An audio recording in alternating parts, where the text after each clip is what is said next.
What is going on, everybody, and welcome to the Thursday edition of the Stochastic NHL Strategy Show. I'm your host, Josh Harris. This is the last day of the regular season, our last regular season show. Another season in the books. I think this is our third full season doing shows together. The COVID year, Jake was still on the schedule and we were alternating, but this was our third full season doing shows together. Surprised you can handle my shenanigans for 3 seasons, although it's gotten less as the years have gone on since the Saturday morning shows have ended. That has probably improved your quality of life. But this is our third full season. We'll be here for the playoffs.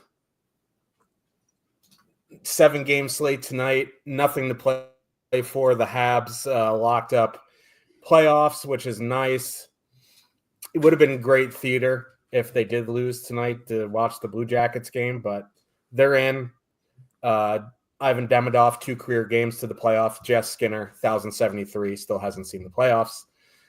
But anyway, we're breaking down the 7-game slate. We're breaking it down for pride. These players are playing for pride. What's going on, Cliffy?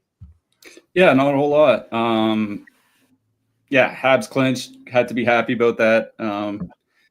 Carolina sat a bunch of players. Carolina back on the slate here tonight, so they're right back in the saddle.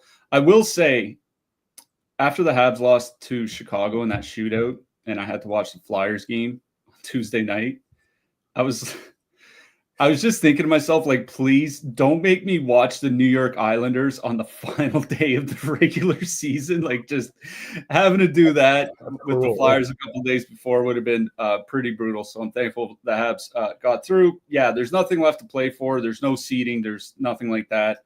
A couple teams can swap slight draft odds, like at the bottom, the lottery odds, they can change slightly. Players, I don't think, will be caring about that.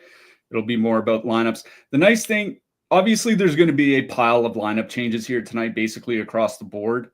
The nice thing is that 6 of the 7 games are starting at 7 Eastern. So we're going to have a pretty good idea of what all the lineups are going to look like. And we even got a lineup from Calgary a few minutes ago. So it's basically just Los Angeles that's going to be an unknown at lock. So it's as far as the last day of the regular season goes, I think it could be a lot worse. Kind of excited to see how tonight goes. And yeah, we will be back on Saturday for it's a 2-gamer for the first game of the playoffs. I imagine we'll be back on Monday. I believe that is a 3-gamer. We're definitely going to be doing the first round of the playoffs. We'll take it by ear after that, but 7 games. Got to get through those. We'll see how tonight goes. Kind of looking forward to just getting to the playoffs, honestly. Yeah. Our beards made it through the whole season. Looks fantastic. Going to be a test to keep growing this through the summer. We'll see what happens. But yeah. Yeah, I guess because, Saturday's only a 2-game slate, but I would imagine they're running satellites to that $10 puck drop or whatever. There's going to be some pretty good GPPs, but with 2 games, it'll give us a chance to go into, the series a little bit more.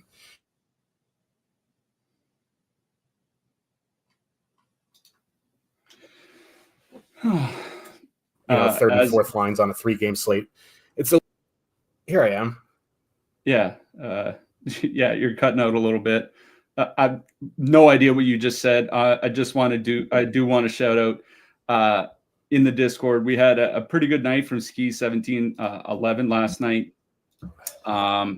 Took second place in the $5 poke check, took first place in the $5 SE. Looks like he actually had a good night playing baseball last night as well. So congrats to him. He had a good night. Hopefully we get another good night from someone on the board before at the end of the regular season on our march to playoffs.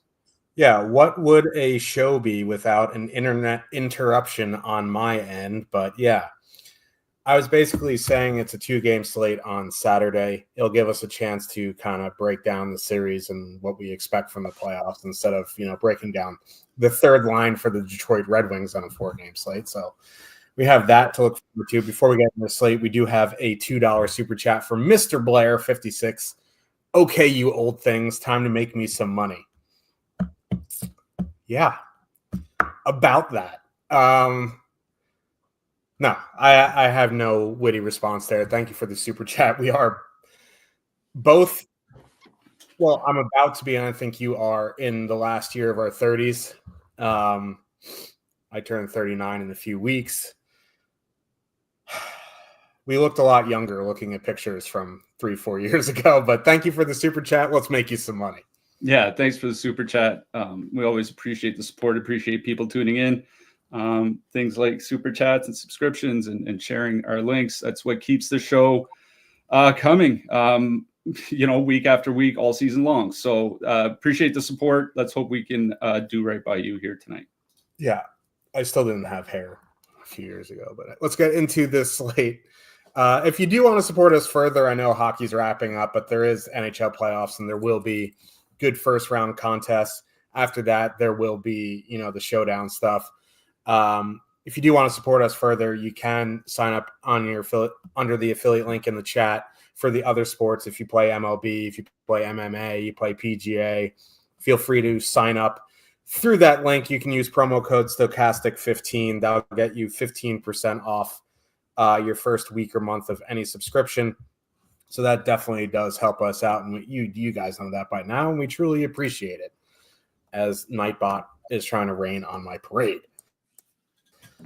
Let's get into this slate.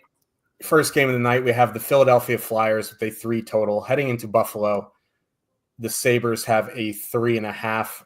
Pretty ugly seasons for both these teams. Both teams last year were fighting for a playoff spot. Both teams this year are fighting for better draft picks. The Flyers are going Konechny, Michkov, Couturier, Tippett, Paling, Peltier, Forster, Brink, Cates. Buffalo going Thompson, Benson, Cooley, Tuck, Zucker, Krebs, Peterka, McLeod, Quinn. These teams haven't had much to play for a while now, but there are some young guys that still want to prove themselves. So this is one of the games that I'm kind of looking at. It is a 6.5 total.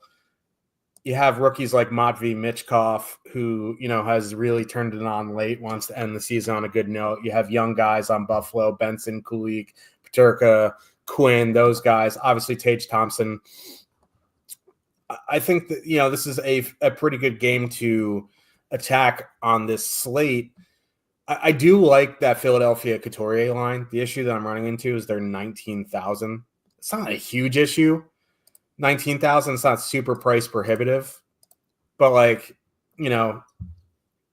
outside of the Matthews line and the Kucherov line, they're the most expensive line on this slate.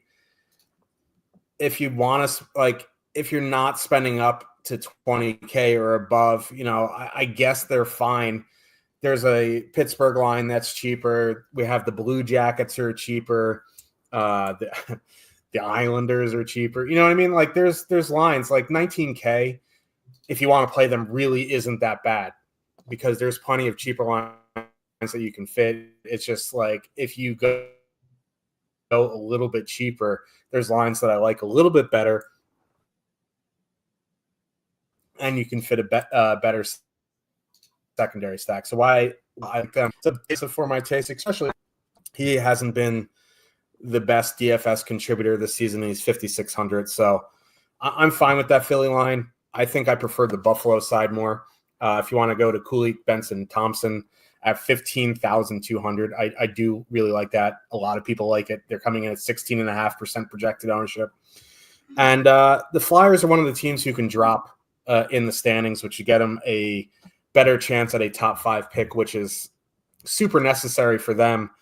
And they rewarded the team with starting Ivan Fedotov, who's not a NHL caliber goalie. So I do really like Buffalo 1 here. whether you want to say they want to end the season on a high note or whatever that means. Like, they're professional. They show up, they play. You know what I mean? So, like, I do like Buffalo 1 here. If you want to turn it into more of a power play stack, I think you can leave off Benson, add in one of Peterka or Zucker or Tuck. Zucker is the least expensive upgrade. It would add 800 to 16,000. Tuck would be the most expensive upgrade. That would go up 2,100 to 17,300. I think, that is the route I would go Buffalo 1, add in a Peterka, Tucker, Zucker instead of Benson, and go about my day. It's a good power play matchup. Buffalo's power play has been decent. Philly's penalty kill has been pretty bad. They don't have a starting goaltender. So, I'm in on Buffalo 1. Buffalo 2, you do get 2 guys on the top.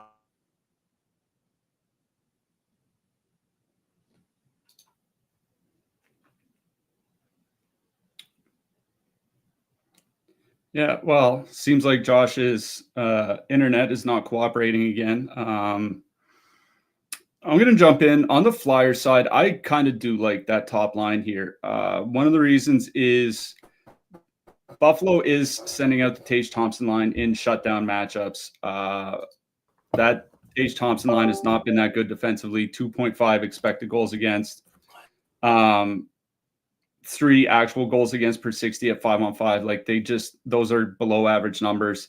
A Philly top line since the Four Nations break, 3 expected goals, 4.6 actual goals per 60 minutes. They've been really, really, really good. Now, the problem is like the Buffalo penalty kill is kind of where they can be had. And obviously the Flyers power play is just a whole lot of nothing. At 19K, it's one of those things where I think they're playable because of the matchup. I'm going to be honest, with how little of a power play upside there is here, I don't really think that I'm going to be in on a 19K Flyers line. I think I'd be more in on the second or third lines. By those lines, I mean the Cates line or the Paling line. Now, the Cates line is interesting because Forster and Brink have been on skating on the top power play unit. They've been running 5 forwards. So if they do get there on the Buffalo power play, you have 2 guys there that are on the top PP unit. They've been finding some offense since the Four Nations break. 2.5 goals per 60, 3.6 actual goals per 60 at 5-on-5, shooting 16%, which is obviously high, but this is an above average 5-on-5 line. And the Buffalo second and third lines are just flat out bad. That McLeod line with JJ Peterka, 3.4 expected goals against per 60 at 5-on-5. The Zucker, Tuck, Peyton Krebs line, 3.0 expected goals against per 60 at 5-on-5. Those are really good secondary matchups. For Forster, breaking Kate. So I think that's where I am on the Flyer side. I'd rather play the cheap guys than the expensive guys. On the Buffalo side, I think it was supposed to be Fedotov starting, but then they announced Kolosov, and Kolosov is actually having an even worse season than Fedotov, if you can imagine that. So I do like some of the guys from the Buffalo side, but I think this is a case where, the Flyers penalty kill hasn't been great, but it hasn't been terrible. And it's not as if the Buffalo power play, like, it's been good, but not elite or anything like that. I think I'm perfectly fine with like a one-off Tage Thompson or a one-off, Alex Tuck or something like that. Like, Tage Thompson does have the 3rd highest point projection for any winger on DK here tonight, and his fantasy points per dollar is higher than anybody else in the top 10. Those are the centers. Those are the wingers. Anybody else in the top 5, sorry. So you're looking at like Panarin, Kucherov, Ovechkin. Tage Thompson has a higher point per dollar than all of them. So I don't mind Tage Thompson here. I don't mind a Kulich one-off. Don't mind a Tuck one-off. I just think, like, if I were to full stack anything, I would probably just power play stack and just hope Kolosov falls apart and the Buffalo just kind of onslaughts them like 6-1 or something like that. I think if I were to stack anything from the Sabres, even though it's not a great power play matchup, it would be a power play stack just because I'm hoping that their big guys come through and Kolosov falls apart. But I'm going to be honest, I think I like the cheap Flyers guys in this game the best. Yeah, sorry about my internet there. I have no idea when I cut off, but Here we are. Detroit Red Wings, they 2.8 total. Heading into Toronto, the Leafs have a 3.1. Detroit going to Brinkat, Kane, Casper, Larkin, Raymond, Bergen, Tarasenko, Confer, Rasmussen. Leafs pretty much the same lineup as the other night. Matthews, Marner, Nyes, Nylander, Tavares, Domi, McMahon, Robertson, Holmberg. I don't have a ton of interest in the Leafs here. I just, they're 22,300. Maybe I'm wrong, but I'm pretty sure Craig Berube is not going to play this top line close to 20 minutes. I'm pretty sure Nylander and Tavares aren't going to play heavy minutes.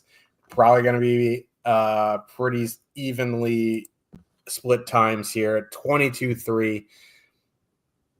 That's a little bit too expensive. The second line at 17-7 is more playable. It's fine. But there's a good chance these guys play 14, 15 minutes, and you see the bottom six play 15, 16 minutes. So I don't have a ton of interest in the Leafs. I guess a one-off Bobby McMahon, a one-off Domi would be fine if you don't want to pay up for the big boys here. I just have no faith that they're going to play anywhere as close to the minutes that they need to pay off their salary. So on the Detroit side, I don't mind going to DeBrincat, Kane, Casper at 16.9. I don't love it. There's other spots in that price range I'd rather go. So really, I'm not super high on this game. Obviously, I like the Leafs, but again, I just don't think they're going to get playing time. Yeah, I agree with that. I think this is a case where the Leafs kind of play most of their guys, but most of the guys at the top of the lineup play 15, 16 minutes. I think that's what you're going to see here. That's why I kind of have interest in that Toronto third line. McMahon, Robertson, and Holmberg don't have a huge sample together, a little over 60 minutes. But pretty good offensive numbers in those 60 minutes. 82 shot attempts, 3.4 expected goals per 60. That Toronto third line is 10,700. I imagine they played 15, 16 minutes here tonight. The Detroit depth is certainly nothing to write home about. And if you want to play, maybe you want to play an expensive Tampa Bay stack or something like that, or maybe you want to fit in an expensive defenseman, even two. This is definitely, that Toronto third line is one of those third lines I would heavily consider for a filler stack here tonight, because I do think they play a reasonable amount of minutes, and they've been good in a small sample. Detroit, back-to-back on the road. I think it's lining up for a good night for Toronto 3. On the Detroit side, it's also a good matchup for Detroit. And, there's no Jake McCabe. There's no Oliver Ekman-Larsson. I don't imagine, we'll see who Toronto decides to start. I imagine it's going to be Joseph Woll. I think he's going to be starting here tonight. The Stolarz has had the much better season. We know Toronto's penalty kill has struggled a lot this year. This is a very good power play spot for Detroit. I think this is one of those spots where I might consider power play stacking the Red Wings. They don't have anything to play for. I don't think it's going to be one of those situations where Dylan Larkin plays 15 minutes. I think he's going to get his regular 19 to 20 like the top guys will. I do think that the Leafs aren't that great defensively. They have their inferior goalie in net, and they've been struggling on the penalty kill all season long. We know how good Detroit's power play has been. I think I like a Detroit power play stack the best in this game, but that Toronto third line is absolutely one of those cheap filler lines that I would be considering if I needed one here tonight.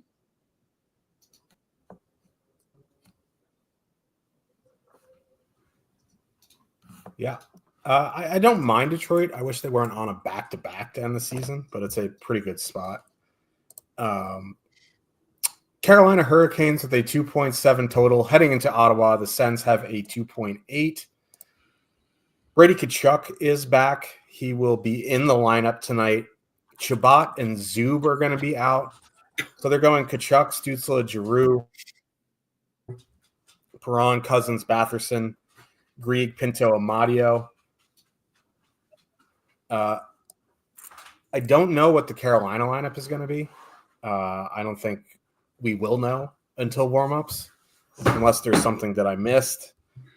I think the guys that sat last night play tonight is kind of the situation, and then you're going to see guys like, like Taylor Hall, like Svechnikov, maybe Roslovic or something get the night off. Yeah, that's probably what it's going to be. I don't imagine Brady Tkachuk's going to play heavy minutes tonight either. Like, they just wanted to get him back in maybe 15 minutes or so. They don't play again until Sunday. They want to get through this game with everyone healthy, and that top line is 19,600. And, they haven't been great together this season. So, I guess they're fine because Brady wants to, get his game back going. At 19,600, I'd probably just go down the lineup here to that second line, save the 3,100. They'll probably play similar minutes, Cousins and Batherson has been decent. That's probably where I would go. I worry about playing teams in the playoffs here tonight just because, for some reason, Cousins takes an awkward hit or something like that, right? And he has a stinger. He's probably not coming back, you know what I mean, as a precaution. So I worry a little bit about playing these playoff teams. I'm more likely to play younger guys on teams that have nothing to play for. But again, I don't mind Cousins, Batherson, Perron here at 16.5. It'd probably be the Ottawa line I would go to. If you are worried about these guys' minutes, you could go down the lineup to a Greek Pinto or something like that. It's fine. Again, on the Carolina side, we just don't know the lineup. I tend to agree with Cliffy that you'll see the guys who didn't play yesterday come back in. We just don't know the lineup. So it's kind of hard to tell you what I want to do on the Carolina side when I don't know who's playing. So I'm basically out on Ottawa. One of the reasons you mentioned is I don't think the top guys play a ton of minutes tonight, kind of like Toronto. The other thing is even with Carolina missing, if they take a few players out of the lineup, I still think they're going to have an elite penalty kill. And Ottawa is a team that's heavily reliant on the power play for their production. This season, Ottawa is 28th in the league in 5-on-5 goal scoring. 28th. They're 15th in the Eastern Conference. The Chicago Blackhawks have scored more at 5-on-5 than Ottawa has. And if you force this Ottawa team, because this is a bad power play spot for them, to get there at 5-on-5 / even strength here tonight in a game where I don't think they play a ton of minutes, at least not the top guys, I'm out. And the thing is Pinto, Grieg, and Amadio, maybe they play 17, 18 minutes here tonight. But there are also some lines from the Flyers that we talked about earlier that are in a much better spot, that are the same price, that are going to get similar minutes. And I guess the Flyers blue line is pretty bad anyway. But I was going to say they're not missing guys like Shabbat and Zub. They don't have guys like Shabbat and Zub to begin with. So I guess that doesn't really matter. So I'm out on the Sens. I'm in on the Carolina side. We have to see what the lineup looks like. I think, and this is just me guessing, I think Aho and Jarvis and Jackson Blake at minimum are all going to be in the lineup here tonight. Now, whether they play a ton of minutes, I think is a different question. I don't think that they do. But, that line has been pretty good, really good at 5-on-5, 3.8 expected goals per 60, 78 shot attempts per 60. They're all in the top power play unit. The top power play unit, as long as Jarvis has been healthy, has been really, really good. The Ottawa penalty kill has not been good this year. I think Carolina 1 would be in play. I'm going to be honest. I do worry about minutes with them as well. If Stahl and Martinook are back in, a Stahl, Martinook, Stankoven line would be something I would have interest in as well. that line has been pretty good offensively. Also 3.9 expected goals, 3.5 actual goals per 60. They're only 11.4K. So if you are playing a Toronto or an expensive Tampa stack or something like that, you can fit them in with them. We just don't know until the Carolina lineup comes out. I'm going to be honest, because there are minutes concerns, I would be a lot more interested in a Kotkaniemi line, or especially a Stahl, Martinook, Stankoven line, than I would be playing a $19,000 plus Aho top line. Yeah, no, I agree with that. Definitely, with the teams in the playoffs, you kind of want to go down the lineup because they'll probably play similar minutes for way less. Tampa Bay Lightning with a 3 total heading into Madison Square Garden. The Rangers have a 3.4. We don't really have a lineup for either team.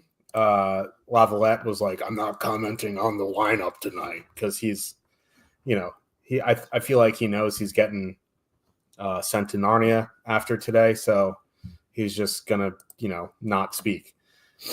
Tampa Bay, I think they're gonna have the regular lineup. Again, it's one of those things where they're probably not going to play heavy minutes. There's no reason for them to. So for me on Tampa, like, I don't mind going down to that third line. Again, like with these teams in the playoffs, it's going to be these depth guys that I kind of like more than these top guys. Like a Nick Paul, Geeky two-man. Connor Geeky's looked decent the past few days. You want to play Gage Goncalves, I think that's fine. I think Yanni Gourde may play like 15, 16 minutes. He'll probably play more than, the Kucherovs of the world and stuff. So, like, I don't mind that. It is Igor net. Rangers suck defensively. On the Rangers side, we don't know the lineup. He didn't comment. Someone asked him if Panarin's going to play with all the allegations and stuff. He said no comment on the lineup. I'd probably lean towards the younger guys here tonight. Gabe Perreault, Brennan Othman, the third line of Parsinens and Cooley.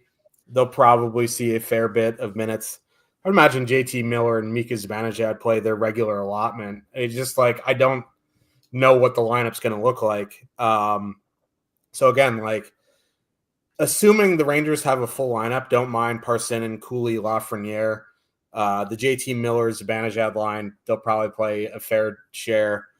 But the kids like Gabe Perreault, Brandon Othman don't mind as one-offs. Like, I would imagine the winning lineup here tonight's going to have a fair bit of salary left over. I will say, I think I'm in Tampa's a team that really interests me here because it does look like they're playing their full lineup. And I went back and looked at the end of the season last year. Now, last year, Tampa was the number 1 wildcard team. They went into the last game of the season.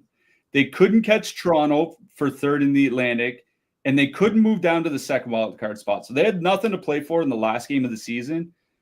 Nikita Kucherov played 24 minutes. It's like Morrissey last night. Exactly. Josh Morrissey playing 26 minutes last night. Nikita Kucherov played 24 minutes, and Braden Point played 19 and a half. They did rest defensemen, so maybe they do that tonight. I think Tampa would be one of the teams I don't have a lot of concerns over with regards to ice time. Like maybe Point plays 18 instead of 19 or something like that, but I don't think this is a case where he plays like 14 and a half minutes here tonight. And I don't think Kucherov plays like 15 and a half minutes. I do think he plays like at least 19. That's just kind of the way that Tampa runs their team. And this is obviously a really good matchup against a pretty bad Rangers team. Bad defensively anyway. So I honestly have a little bit of interest in the Tampa Bay side here. And Gensel, Hagel, and Sorelli have been really, really good together. Now, it's not a big sample. It's only about 55 minutes, but 89 shot attempts, 5.5 expected goals, 5.5 actual goals per 60. Like, they have been really good. And, they may avoid any Adam Fox pairing if the Rangers, depending what the Rangers do with their blue line, if Fox goes out against top pairing and stuff like that. Like, Gensel, Hagel, and Sorelli, I think, are in a really good matchup here tonight. They're at 18,800. If you want to go to the Kucherov line, because, playing Tampa without playing Kucherov feels kind of dangerous. I think that's perfectly fine, and they've been good as well in a small sample. But I really like Tampa 2 here. I think it's a great 5-on-5 matchup. You get two guys on the top power play unit. I'm not super concerned about their minutes. So I think for me, it's Tampa 2. On the Rangers side, the only reason I have interest in the Rangers is it's Jonas Johansson starting. That's the thing. Is like with Tampa playing basically their full roster, this is a pretty bad matchup for the Rangers, both at 5-on-5 and on the power play. And the power play, meanwhile, has been like terrible since the Four Nations break, like bottom 5 in the league. So they have to get there at 5-on-5. I don't know, man. Like maybe like a one-off Miller, one-off Othman, like those kinds of things I think are fine. I don't think I have interest in full stacking anything from the Rangers side here. I think my interest is full stacking from the Tampa Bay side. Yeah, that's fair. The Rangers are bad, man. Whew, bad. Top to bottom. Woof. Washington Capitals with a 3 total. Heading into Pittsburgh, the Penguins also have a 3 total. I went to go see if we got confirmation on a Washington lineup. All I saw was that Clay Stevenson is starting in net for them. It's his NHL debut. I honestly don't know if they're going to sit anybody. They sat Carlson and Chikrin the other night. Maybe they sit a guy or two. Maybe they do what these other teams are doing and playing their guys, 15, 16 minutes. I don't know. What we have in top stacks is Ovechkin, Strome, Beauvillier, Wilson, Dubois, McMichael. On the Pittsburgh side, Crosby, Rust, Koivunen, Raquel, Malkin, Heinen, Tomasino, Dewar, Koppinen. Pittsburgh 1 is the most projected for the highest ownership on the slate at 22.5%, 17.6% top 2 stack. 17,500. I mean, I like them, obviously. Crosby and Rust have played excellent all season together offensively. Koivunen has looked decent. He seems like a decent prospect, I don't know what the Washington lineup's going to look like. It's a kid making his NHL debut in net. I feel like a lot of people are going to be going to Pittsburgh here, rightfully so. Washington obviously has nothing to play for. I'm pretty sure Ovechkin's going to play because there was a quote in the media. Someone asked him if it meant a lot to him to playing Crosby one more time. He said, no, because I'm not retiring. It sounds like he's going to play tonight, but I don't know. I do like Pittsburgh 1 here. Just an ownership thing. 22.5%. What do you want to do with them is fine. The second line, like a one-off Raquel is fine. 2-man of Malkin, Raquel is fine, but it's really Pittsburgh 1 for me. On the Washington side, assuming they have a full lineup, it would probably be Dubois, McMichael, Wilson. They're less expensive than the Ovechkin line. Even if they only play like 14, 15, 16 minutes at that price, they can pay it off. They're coming in at 5.9% projected. Obviously, if they're sitting guys like Leonard and Mangiapane move up the lineup. So that would be of interest to me. Like an Eller, Mangiapane, Leonard line that's super, super cheap would be of interest to me if they do sit some guys. But I honestly don't know what they're going to do. I was expecting them to sit guys last time, and all they did was sit Carlson and Chikrin.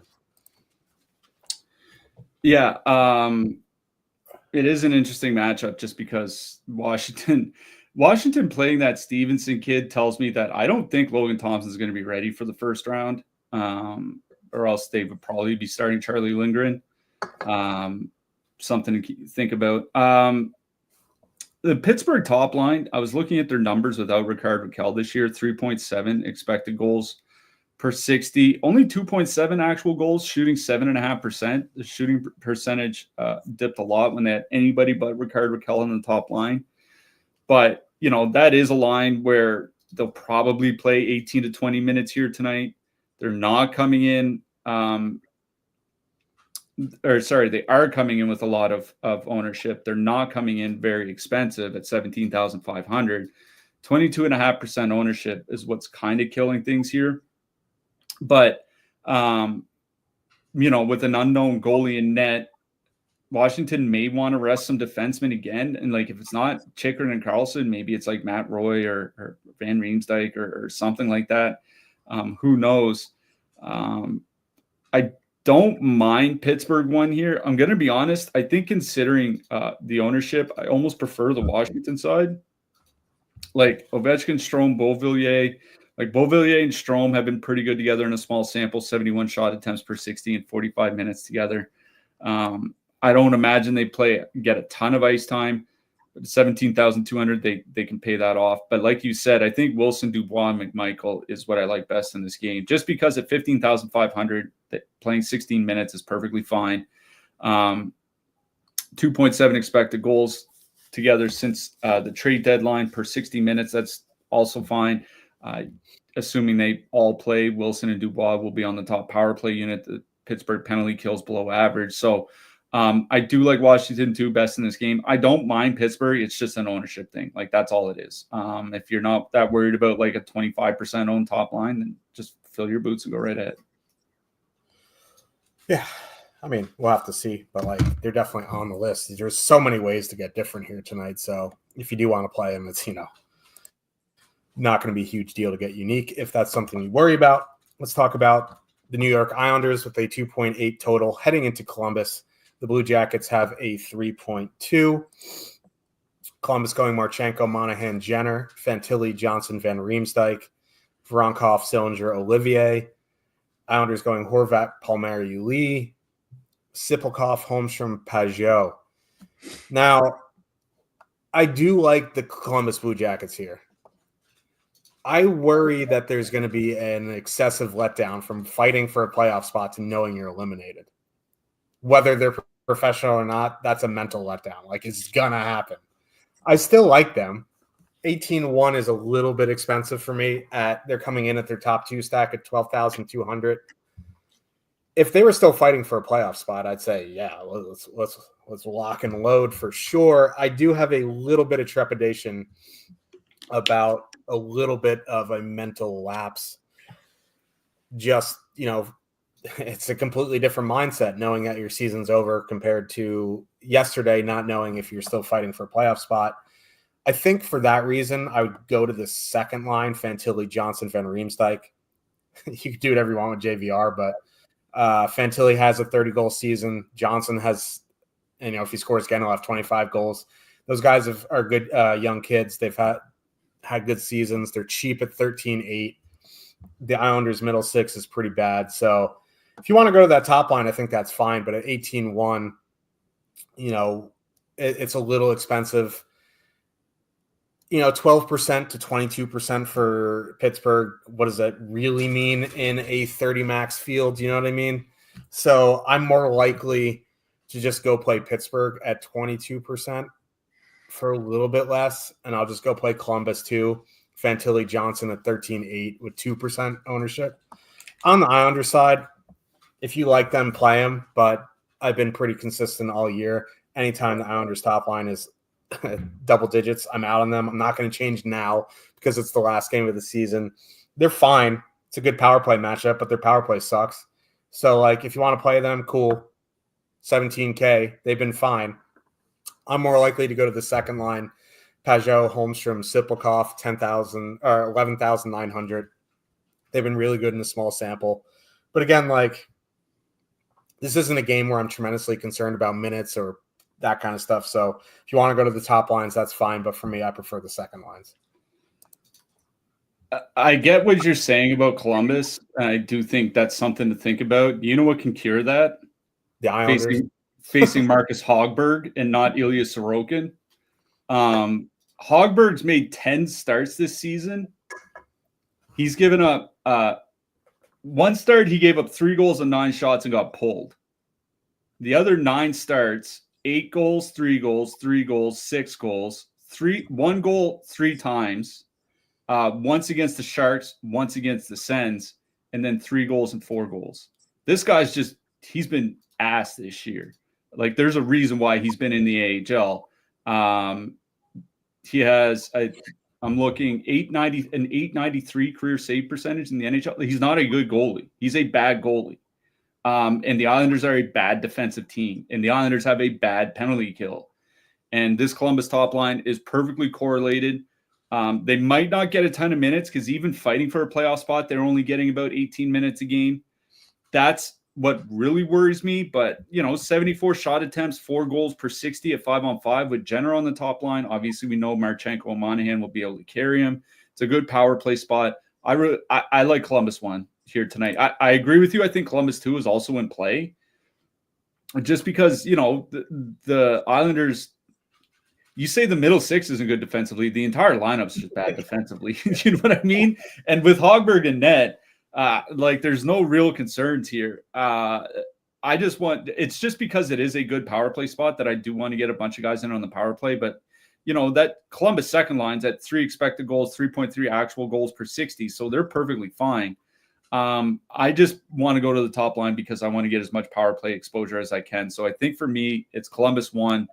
On the Islanders side, I do think they have – I do think both their lines are in play here.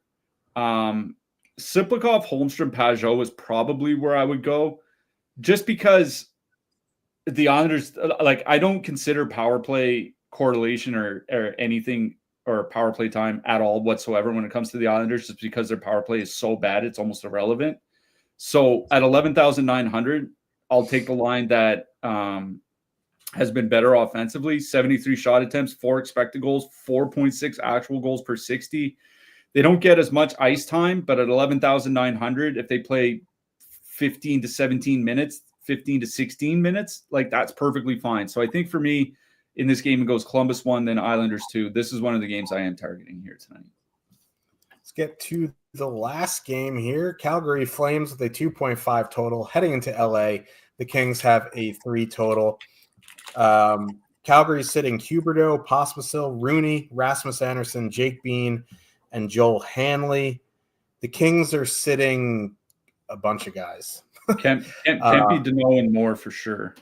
Kempe, Deneau, and more for sure, and right. It looks like Drew Doughty's going to be out again. That makes some sense, too. He's, not a spring chicken. We do have a Calgary lineup, though. It is Coleman, Backlund, Coronado, Sharangovich, Frost, Farabee, Kadri, Klapka, and Suniev. I don't know who that is. I don't mind that Backlund, Coronado, Coleman line. The Kings lineup is going to be pretty depleted. I would imagine they're going to. I don't know who they're going to start, but I don't mind Backlund, Coleman, Coronado here. The one issue that they've had all season is finishing, but that's a classic Michael Backlund line. They're currently coming in at 4.3% projected, but I would imagine that comes up a little bit. We'll have to see what the Kings lineup is, and we won't know until that game gets close to lock. But, these guys, pretty good line. If you want to go to Frost, Sharangovich, and Farabee, I think that's of course, Farabee getting off away from Backlund, who doesn't really make sense for him. Now he's playing with Frost and Sharangovich, who kind of makes a little bit more sense. Of course, it's in a meaningless last game, but I don't mind that Sharangovich, Frost, Farabee line either. That Kadri line is just a mess. We'll have to see what the Kings lineup looks like, but again, even if Fiala, Laferriere, and those guys are playing, I just don't think they're going to get enough minutes. It is Danny V in that, so if Fiala plays 13 minutes, he certainly can capitalize on it. I just, without knowing the lineup, there's no games locking after that. You're kind of screwed if you're playing an expensive King stack and they're like, yeah, we're sitting them. You know what I mean? So in my single entry, I'm probably out on the Kings. In MME, there might be an advantage there waiting for some lines, having some swaps ready. But again, there's nothing really to swap to other than Calgary. So I got to play it easy on the Kings here. I mean, I'm out on the Flames. This is a brutal matchup. Even with Deneau and Doughty out, it doesn't really matter. They said, I think Byfield is officially a game time decision. It looks like he's going to play tonight. Anze Kopitar, that line is going to be in. I mean, Kempe's out, but that line will still be fine. They're going to have Gavrikov. They're going to have Mikey Anderson. They're going to have Jordan Spence. They're going to have a good blue line. this is a very bad matchup for Calgary. As far as the forwards go, I'm out. If anything, I guess I would play the Backlund, Coleman, Coronado line. They found some success at 5-on-5 of late whenever they have been able to play together, but it's a bad power play matchup as well. Like, I think if anything on the Calgary side, it's like maybe a one-off Coronado at 4,900 or something like that. But the Suniev kid, he's coming out of college. He's a third-round pick. I mean, for 2,500 playing alongside Nazem Kadri, like if you need a mid-price guy, a mid-price winger, like it's fine. But there's nothing on the Flame side I'm targeting. On the King side, like I'm assuming Byfield plays tonight. Byfield, Fiala, Laferriere ends up a line. I think it's 15,800. Obviously, they've been really, really good. I was looking at their numbers since the trade deadline: 210 minutes, 2.6 expected goals, 3.1 actual goals per 60. Fiala has 33 shots in his last 10 games. The problem is if Byfield's scratched, like at that point, you're kind of boned. Like you can swap to Kopitar and then just hope that Kopitar, Laferriere, and Fiala are all on the same power play together or something like that, because there would be guys missing. Like that's your best option. So because Kopitar is priced right below Byfield, I don't mind playing the Byfield line here because they've been really good at 5-on-5. Flames are taking Anderson out of the lineup. They have Ladar in net, so it's not a bad matchup. So if anything, if I'm stacking anything in this game, it's Fiala, Laferriere, Byfield, but I think I'm like you, where other than some one-offs, maybe defensemen, I'm probably going to avoid stacking this one in single entry. Yeah, Byfield's 5,800, Kopitar's 5,700. There's a quote from someone on the NHL Network radio that said that he is expected to play tonight, for whatever that's worth. Not much, but let's talk about defensemen. Top of the board, Zachy W. 8K. It's a little expensive there, but it's fine. No one in the 7Ks after that in the top range. Sanderson, Dahlin, Hedman, Fox, Weegar. Like, I'm not sure there's a real need to spend up at defenseman here tonight. I guess, Zach Werenski would probably still get his minutes. Maybe he comes down to 21 or something like that. I don't know. I would imagine Sanderson's minutes are a little bit monitored. I think Rasmus Dahlin would be the guy in the top range for me. I worry about Hedman's minutes, although he played 18 in the last game. That didn't really matter. He's probably going to be around that again. So really, I'd probably look in the mid-range or the cheap guys outside of Rasmus Dahlin or Zach Werenski. Yeah, those are the two expensive guys that I have on my list, just because I don't think Sanderson plays a ton, and it's a bad matchup anyway. I also don't think Hedman plays a ton. Weegar's playing against the Kings, maybe Fox or something, but for me, it's Werenski or Dahlin. Dahlin would be number one. He's also projected for 25% ownership. I just looked that up. Highest projected defenseman by ownership by quite a bit. I think it's fine. I'm not worried about a 25% owned defenseman in single entry. So it'd be Dahlin 1, Werenski 2 amongst the expensive guys. Going down a bit, I think Moritz Seider is fine. It's a pretty good power play matchup for Detroit. If you want to play Noah Dobson, I think it's okay. It's not like Columbus is a great threat or anything. He hasn't been shooting a lot lately, though. If he's not shooting a lot and there's no power play upside, it's kind of limited. So I think Seider would probably be my choice above Dobson. If Shane Gostisbehere plays, he's perfectly fine for Carolina. It's not a bad power play spot. Brant Clark looks like he's going to be in the lineup for the Kings here tonight. He played 20 minutes in their last game when they had a couple defensemen missing. So with no Doughty or Edmondson, Clark might play 20 again here tonight. And Clark at 4,800 with 20 minutes, I think is perfectly fine. For cheaper guys, Matt Grzelcyk, Vladislav Gavrikov, Dante Fabro, Jordan Spence. For super cheap guys, we'll mention Zane Parekh from Calgary. He's probably one of the top. If you take out the defense prospects that are now in the NHL, like Clark and Hudson and those guys, Parekh might be the top defense prospect in the world.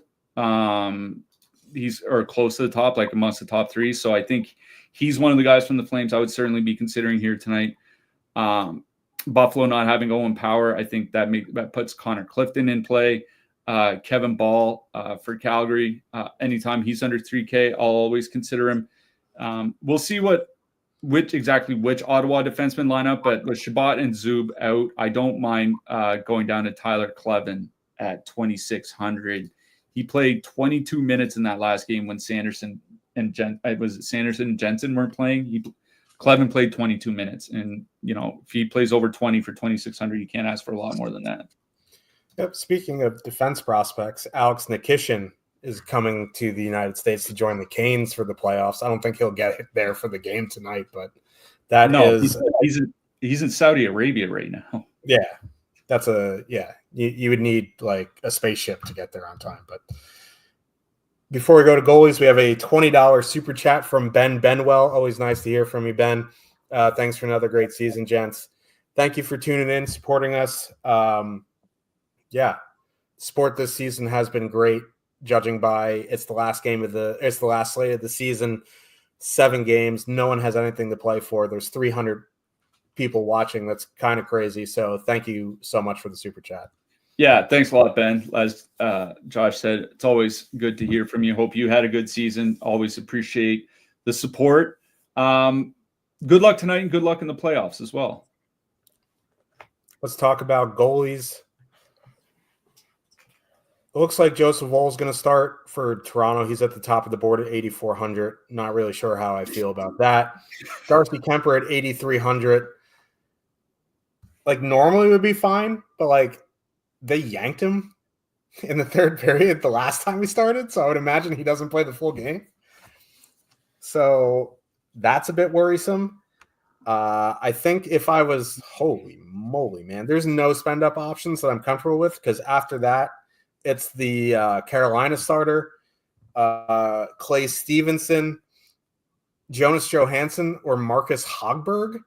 This might be the goaliest slate of all goalie slates. I think if you want to ride the wave of most ridiculous streaks to start a season, your guy would be Jet Greaves. That dude has just goals saved above expected extraordinaire. I guess Igor's fine at 7,400. That's the one guy you don't really have to worry about compete level on the Rangers.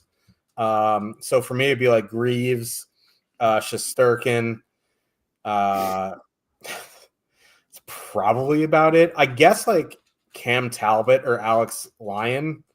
But like we're grasping at straws here. I don't really like any goalie here tonight. Yeah, I mean, we've seen it in a few spots. Like obviously Winnipeg didn't do it last night, but there have been a few spots in recent games where they pulled the goalie after the second period just to give a little like Jake. That happened with Jake Ottinger last night. I could have sworn that there was another spot. Anyways, like I think if you look at teams like Ottawa, I know they're starting Linus Ullmark. Does Linus Ullmark play the full 60 minutes? Right? Like, Joseph Woll probably does just because I think they wanted Stolarz as the game one starter. Like Freddie Anderson probably plays a full 60 minutes just because Kochetkov played the full 60 last night. Like they don't really have another option. But yeah, like if Kemper starts, he's probably going to get pulled after the second period. I think Ullmark might get pulled after the second period. So pickings are slim, man. Like I have James Reimer at the top of my list. Wow. That's kind of where we are at for the season. His projection isn't bad. It's a little over 11 points for 7,800. The point per dollar 1.42, which isn't bad for a goalie. So James Reimer, I think, is a guy I would consider. Freddie Anderson is another guy I would consider just because, like I said, Ottawa can't score a 5-on-5 and are relying on the power play, and Carolina typically has a good penalty kill. So I don't like playing Carolina goalies usually, but I think Anderson at 8,200 would be the other spend up option besides Reimer. Other than that, like I don't see why you would necessarily pay all the way up for an expensive goalie when you can play like Greaves at 7,500. That's probably the guy I would target. Like I think Mrazek at 7K is fine, but for me, I think Jet Greaves is kind of the guy tonight. If not him, then James Reimer. It is the last slate of the regular season. Yeah. Before we continue, we have a $4.99 super chat from Andrew. Tim Stutzla fan club membership dues. They were due today, but no, well, first of all, thank you for the super chat. Second of all, he didn't have the best DFS season, but he had a very, very good actual season. Hopefully he can do some damage to those Toronto Maple Leafs in the Battle of Alberta. I will be rooting for the Sens. I'm just rooting for comedy in that series. But thank you for the super chat. Yeah, thanks a lot for the super chat. Appreciate the Stutzla membership dues. Stutzla has had a really good season. It's one of those seasons, like, I think in years prior, you could say his point production outstripped his actual value, but this is the season where his value outstripped his actual point production. And so it's really nice to see, certainly turning into like what could be very well be a superstar. So yeah, thanks a lot for the super chat. Appreciate the support. Go Sens. Go Sens. Yeah. Who you like? We'll be back on Saturday for a playoff slate, but I just wanted to say before we get out of here, thank you guys so much for this season. Switching over to the affiliates last season, we weren't exactly sure what was going to happen. You guys have made this a very easy transition. I appreciate all your support throughout the season. My internet issues, me missing some shows, but you guys have been incredible. We wouldn't be doing this without you guys, so give yourself a pat on the back. We truly do appreciate you, and I don't want to put words in Cliffy's mouth. I'll let him speak, but I think he does too. And before I kick it over there, we got to ask you who your hat trick pick is. Yeah, I'll just echo what Josh said. Like, without the support from the viewers, from subscribers, from everything, from the super chats and all that, we wouldn't be able to bring this show on a regular basis. There are long stretches. We're doing this 6 times a week, if not, bare minimum 3-4 times a week. We'll be here at least through the first round of the playoffs, and it's because of the support from the people that watch the show and support the site. So certainly appreciate it. My hat trick pick, like I was going to any other team, once more onto the breach, dear friends, Adam Fantilli. My man. Also just want to give a shout out to our boss, Jake Hari. The guys above him at Stochastic, they gave us a platform to do our show.